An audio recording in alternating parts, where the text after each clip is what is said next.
name is Dr. Sayida Peprah. I am a licensed clinical psychologist. I'm a maternal mental health specialist and consultant and do trainings for providers that work with women in maternal health. I do a lot of work with Black women birthing justice and other organizations that are focused on Black maternal health improvements, and I am also a doula. My doctor's visits, so my initial plan was always to have a natural birth. I'd wanted to have a home birth the first time in theory, but I financially and sort of like emotionally didn't have the confidence, or my husband wasn't comfortable with it, the money wasn't there, it just seemed like something I couldn't attain somehow. I didn't feel I had the access,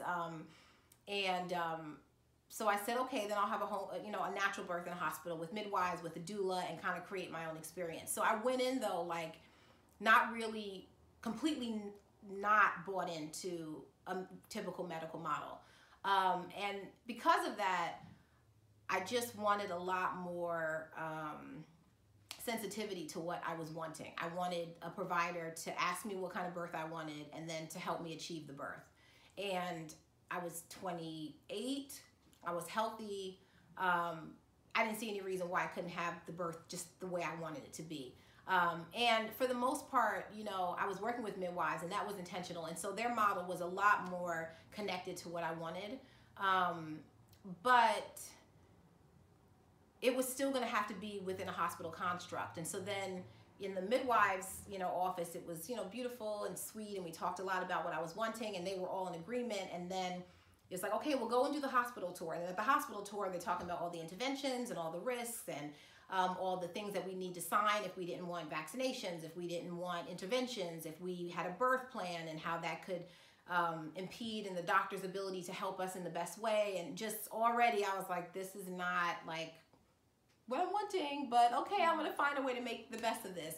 And I did, because I had a doula, and I had a team, and my husband was on board, and so we went in and we had the birth that we wanted. But I didn't feel that the ultimate goal was for me to have the birth I wanted. It was for them to have the birth that they could accommodate as much as possible within their construct. And so that was the first time. The second time, when I intended a home birth, I still wanted to have prenatal care. I did sort of an interesting plan to do home birth. It took me a long time to find a midwife that I could have the birth with at home. And so in the meantime, while I was trying to work that out and figure out the funding, I wanted to go for prenatal care. And so I found a doctor, and I told them that my intention was to have a home birth, that I was going to be doing prenatals with them, and that I wouldn't be doing birth with them. But of course, it'd be great to have a backup doctor in case there was any emergency or any complications in the end. And that had been the plan.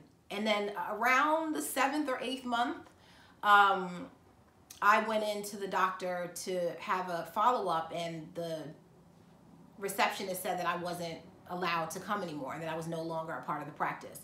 And I was very offended. The doctor had been very candid with me that he'd be supportive, and he was not, or allowed the receptionist to end it, or whatever the situation.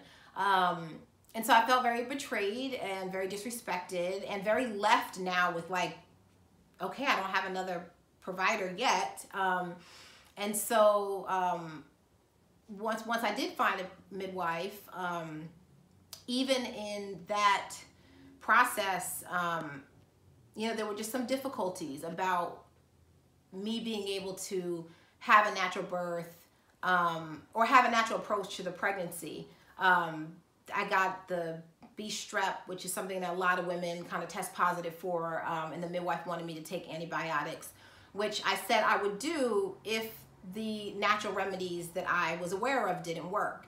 And I was very clear about it, and we had a conversation about it, and she gave me the prescription, and I went ahead and did my regimen of natural remedies. And she came back, and when she heard that I had not taken the antibiotics, she quit when I was 8.5 months pregnant, and said that, it was a risk for her to be with someone who wouldn't follow her guidance as a medical provider, which I thought was problematic, because I was healthy and had she retested me, it would have been negative, which then when I found another midwife, now almost due, she retested me and I was fine.